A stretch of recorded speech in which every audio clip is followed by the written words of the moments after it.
January 29th, 2025. A reading I've read today, Job 35, 36, and 37. Tomorrow we get 38.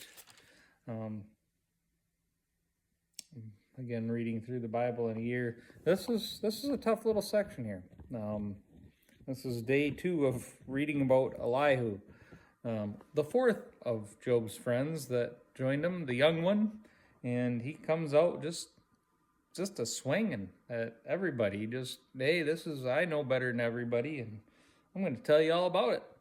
I'm going to tell you. It seems like half his words are telling us he's going to tell him about what he's going to tell us. Anyway, there's some wisdom in this, but again, as we're reading through these responses to Job, we have to kind of look at this in the lens of, are his friends righteous in this? Are they right? What are his words? We have to wrestle along with what these guys are saying, because we know that Job is righteous before God, and the whole reason he is suffering doesn't have to do with his shortcomings or anything. It's just the testing of God through Satan, the allowing of that. And I stand back and think that some of the testing and some of the hardship that Satan brings against Job is these friends that are talking about it. So we have to look at all these words, every little bit of it, and with that comparison or that thought, that is this good and righteous that he's talking, or is this false accusations and misguided theology? I mean, there's some of that in here, and we have to be careful about what we're looking at here.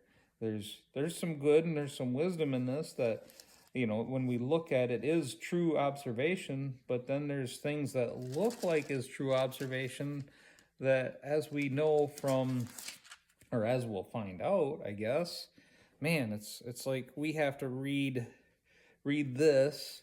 Then what we need to do is read God's response to all this, and then go back to what this is and what God's response was, if he responded to any of what they had to say.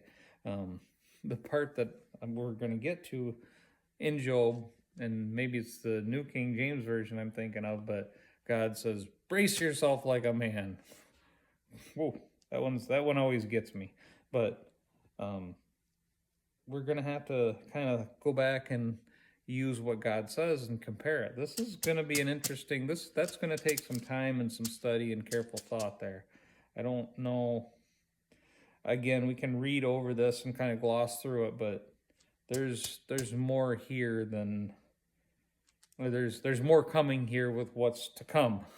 We have to use what we're going to read to interpret what we just read. I mean, tomorrow's reading's might have to take some time with that. Just thinking. Anyway, that's my thoughts on Job 35, 35, 36, and 37.